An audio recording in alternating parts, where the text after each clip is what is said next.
Lucas capítulo 12, versículo de número 16. E dentro desse texto nós encontramos muitos ensinamentos extremamente importantes para que não venhamos se perder. E a parábola do rico insensato. Eu meditando um pouco sobre a questão das riquezas, em questão do dinheiro, eu observei que nós precisamos muito aprender sobre a questão da riqueza.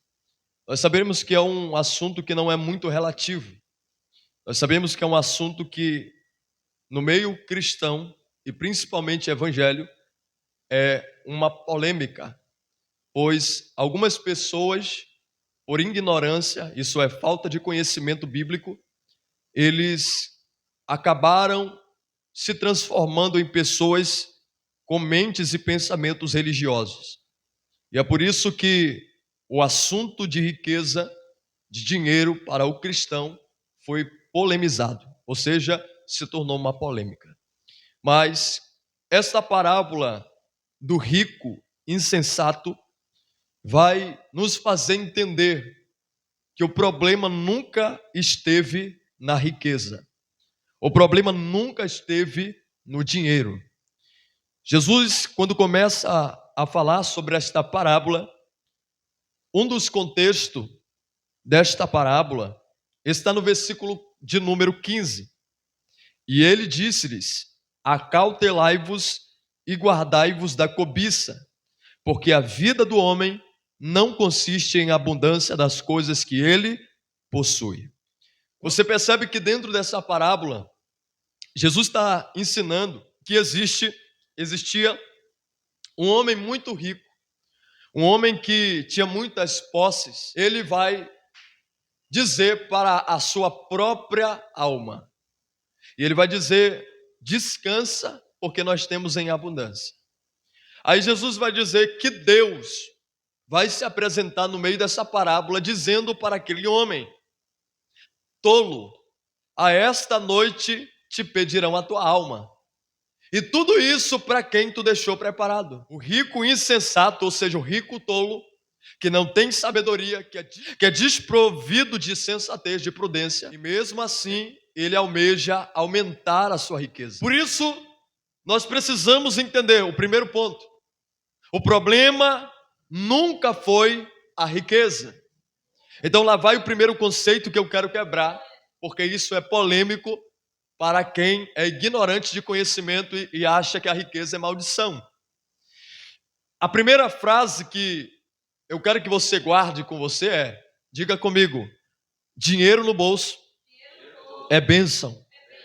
Mas diga: dinheiro no coração é maldição. Por que dinheiro no bolso é bênção, mas no coração é maldição?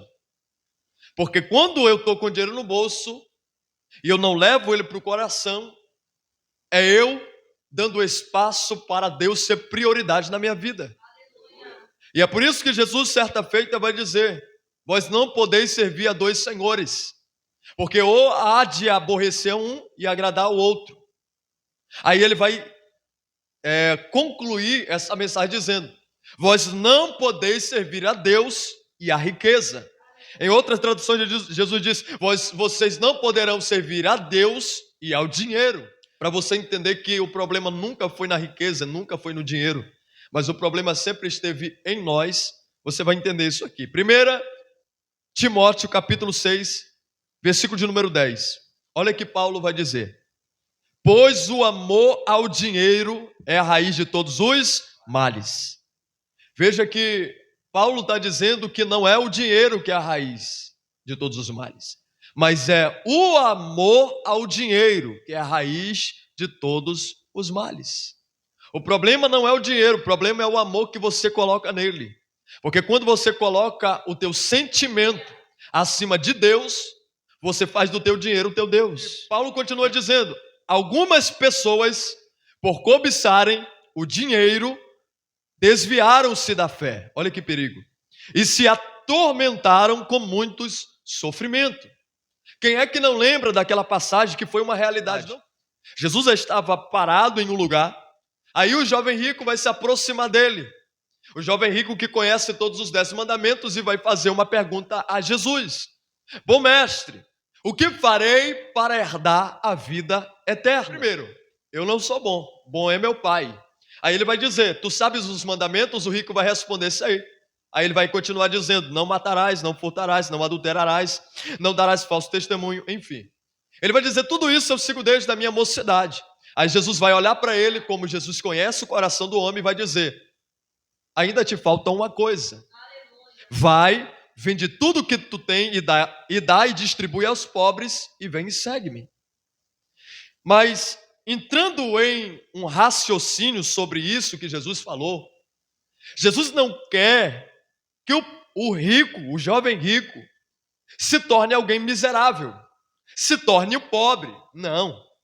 Jesus está testando aonde está o coração do jovem rico. Jesus está testando aonde está a prioridade daquele jovem rico. Então, quem sabe, olhando para o rico e o rico respondendo a ele, sim, Senhor, eu vou dar a minha riqueza e vou distribuir tudo aos pobres e vou te seguir. Quem sabe Jesus não ia olhar para ele e dizer para ele, não precisa não tudo isso aí. Eu apenas queria saber onde estava o teu coração.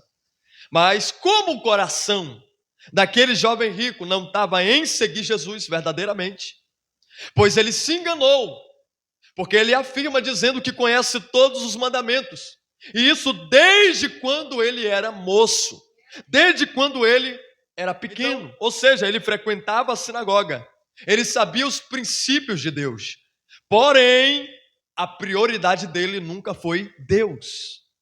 Então, nós entendemos aqui que o problema não é a riqueza, o problema é o homem. E outra frase que eu anotei, que Deus ministrou no meu coração lá em casa, a riqueza não tem poder de corromper o homem, mas o homem tem a tendência de se corromper com a riqueza. O proverbista, em Provérbios capítulo 10, versículo de número 22, vai dizer, a bênção do Senhor enriquece. Olha o que mais diz. E ela não acrescenta dores. Então o problema não está no dinheiro, na riqueza. O problema está no coração do homem que é corrompido. E se ele tem riqueza, ele não sabe lidar com ela. Por isso que tem muitos, que Paulo diz, que desviaram da fé por causa da riqueza, porque cobiçaram ela, porque tiveram amor nela e acabaram caindo em tentação e no laço do diabo. 1 Timóteo, capítulo de número 6, versículo de número 17. Olha a orientação. Ordene aos que são ricos no presente mundo, que não sejam arrogantes, nem ponham sua esperança na incerteza da riqueza, mas em Deus, que de tudo nos provê ricamente para a nossa satisfação. Isso é em 1 Timóteo capítulo 6, verso 17. Eu anotei, que eu acabei de falar. Lucas 18, 24, do jovem rico. Olha o que está escrito. E vendo entristecido, Jesus disse, como é difícil aos ricos entrar no reino de Deus. O homem que já tem a tendência a se corromper com as coisas desse mundo, se ele não priorizar Deus, a riqueza toma espaço. Nós sabemos que um abismo chama outro abismo. Uma porta abre outra porta, e daqui a pouco da riqueza, o crente, por ter dinheiro, por ter riqueza, por ter posse, ele vai para a prostituição, ele começa a beber, começa a fumar, começa a dar uma voltinha pelo mundo. Por isso que se você não tiver ou ter Deus como a tua prioridade, você vai acabar se perdendo. Outro versículo que nós observamos é em Hebreus. Hebreus capítulo 13, versículo de número 5. Conservem-se livres do amor ao dinheiro. Mais uma vez. Conservem-se livres, não é do dinheiro, é do amor ao dinheiro. E contentem-se com o que vocês têm, porque Deus mesmo disse, nunca o deixarei, nunca o abandonarei. O que é isso? É Deus se revelando como o provedor, o Deus que não deixa faltar. Mas qual é o nosso problema? O nosso problema é lidar com a riqueza. O nosso problema é lidar com a bênção de Deus que enriquece. E é por isso que a gente é acostumado a ouvir. E isso é um fato, isso é uma verdade. A bênção de Deus, ela não afasta ninguém de Deus. A bênção de Deus não nos afasta da fé. Pelo contrário, a bênção de Deus, ela tem a acrescentar coisas boas para a nossa vida. Ela tende em abundar em todas as áreas da nossa vida. Mas se a bênção de Deus, ela não me afasta de Deus, se a bênção de Deus não me tira da fé em Deus, qual é o problema? Por que tem muita gente desviando? Por que tem muita gente deixando a fé? Por que tem muita gente se afastando de Deus? Eu preguei aqui domingo sobre Gideão. Nós vemos que eles estavam enfrentando uma crise de 7 anos. Quantos anos? E essa crise perdurava por 7 anos por um único motivo. Me pergunte qual? O motivo era que o povo estava fazendo o que era mal diante dos olhos do Senhor. E sabe que um detalhe importante que eu encontrei? Os inimigos, os adversários midianitas, eles vinham todo o tempo da colheita de Israel. Eles vinham para roubar o que era de Israel, para destruir o que era de Israel, para tomar a colheita de Israel. Mas um detalhe que eu atentei e observei na palavra é que o povo adversário, no capítulo 6 de Juízes, eles não vieram para destruir o povo de Israel, mas sim para roubar o que era de Israel. Lembrando bem que o povo de Israel vivia da agricultura, ou seja, dependia da chuva que Deus mandava, da semente que Deus entregava para que eles pudessem arar a terra, semear para que no tempo certo viesse a colheita. Eles estavam se afastando de Deus porque eles estavam vivendo uma abundância. E aí que está o problema, a bênção chega na tua mão, tu tem a decisão. Tu vai desviar por causa de um carro? Tu vai desviar por causa de um dinheiro a mais que você está ganhando? Tu vai se afastar de Deus pela bênção que chegou na tua mão? Porque tem gente que tem esse mau costume de Israel. Olha aí, ó, o detalhe. Os midianitas não vieram para destruir o povo. Deus não permitiu destruir o povo de Israel. Mas está escrito que eles vieram como multidão de gafanhoto para quê? Para roubar o que era de Israel. Todas as vezes que Deus vê que aquilo que Ele entrega, que Ele dá, te afasta dele, Ele vai tirar o que você tem para não perder quem você é. Porque tem gente que muda. Tu pega o antes e o depois do crente. Antes, na provação, vinha para a igreja, cultuava ao Senhor, dava o melhor glória a Deus, o melhor aleluia. Aí, quando a bênção chegou, a porta se abriu, perdeu a essência da adoração. Perdeu a vontade e o prazer de estar na casa de Deus. Está escrito em Deuteronômio, capítulo 8, versículo de número 17 e 18. Olha o que está escrito. Não digam, pois, em seu coração, aonde? A minha capacidade e a força das minhas mãos ajuntaram para mim toda esta riqueza. Mas lembrem-se do Senhor, o seu Deus, pois é Ele que dá a vocês a capacidade de produzir o quê? Riqueza. Sabe o que Deus está dizendo? Você só tem força para trabalhar porque Deus te dá. Essa capacidade de produzir riqueza é Deus quem te dá, é Deus que nos dá. A Bíblia diz que a humildade, ela precede ao quê? A honra. Quer ser honrado por Deus, permaneça humilde, tendo ou não tendo o que comer, tendo ou não tendo o que vestir.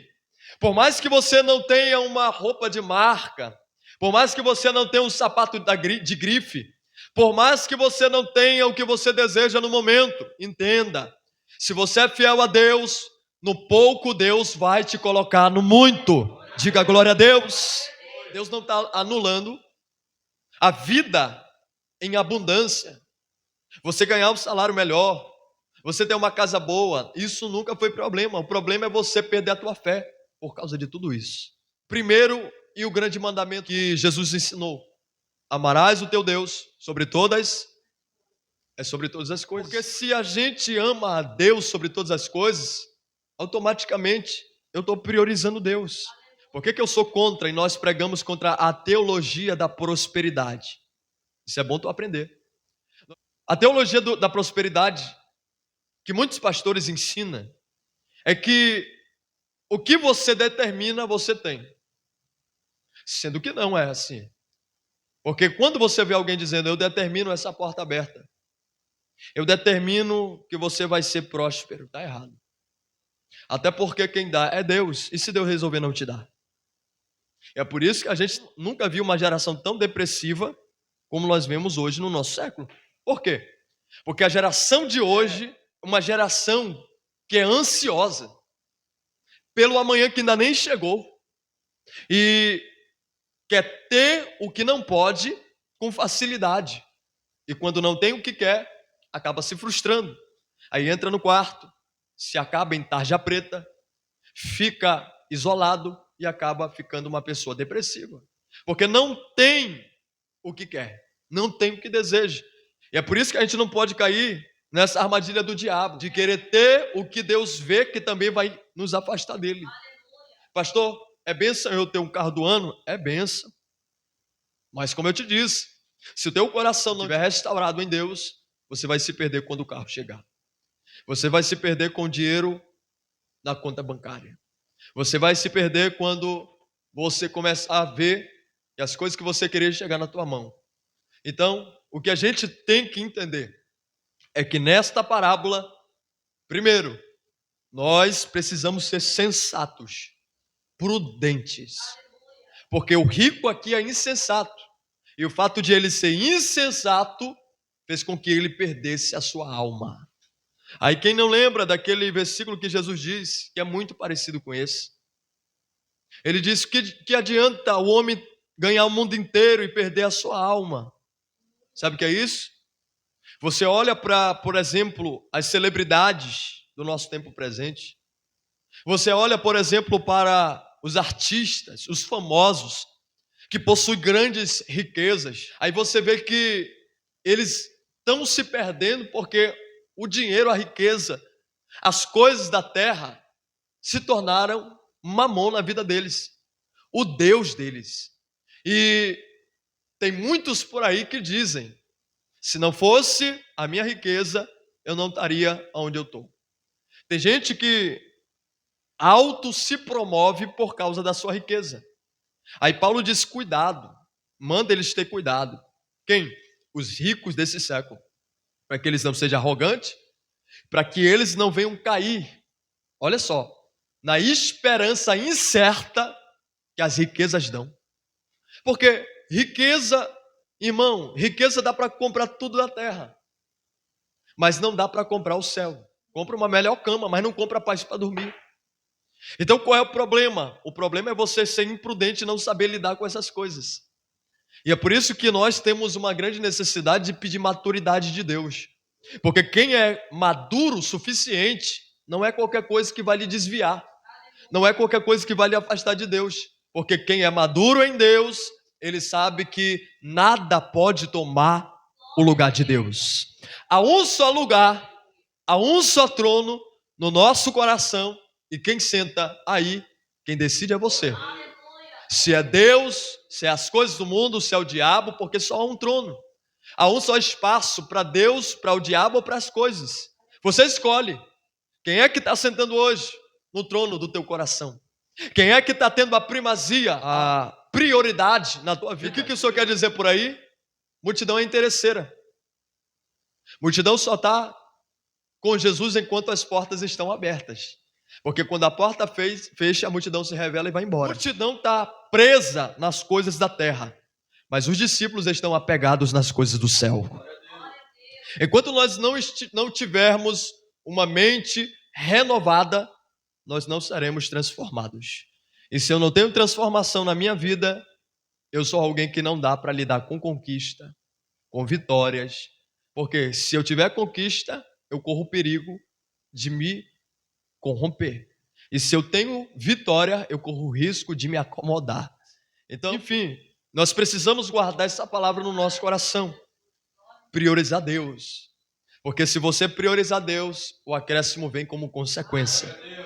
Deuteronômio 28, orientação muito grande para nós sermos abençoados. Está escrito, se tu guardares os meus mandamentos, ouvires a minha voz atentamente e me obedeceres, olha o que está escrito, todas estas bênçãos correrão atrás de vós. Irmão, por que a gente precisa entender que o problema nunca teve no dinheiro ou na riqueza? Entenda isso. Porque primeiro o coração do homem é que é tendencioso a se corromper com a riqueza, com o dinheiro, com as coisas da terra. E não as coisas que corrompem o homem. Porque Jesus disse, o que é que corrompe o homem? É o que entra ou o que sai? É o que sai. O que sai do coração do homem é o quê? Roubo, adultério, fornicação, então sai de nós. A corrupção às vezes está em nós, não está no que está fora, está no que está dentro. Então, eu quero que você entenda, em outro texto Isaías vai dizer, se eu não me engano, se tu me obedeceres, comerás o melhor dessa terra. Aí eu te pergunto, por que tem muito crente que, se a gente fala em dinheiro, em riqueza, se torna uma polêmica? Porque eles têm uma mente medíocre. Eles só podem achar, né? É isso que eu penso deles, só podem achar que o melhor da terra ficou para os ímpios, os filhos do diabo. Não, irmão. Está escrito, se tu obedecer a Deus, o melhor dessa terra é teu. Pronto. Aí ele vai dizer, acautelai-vos, guardai-vos. Para quê? Para que vocês não sejam levados pela ganância.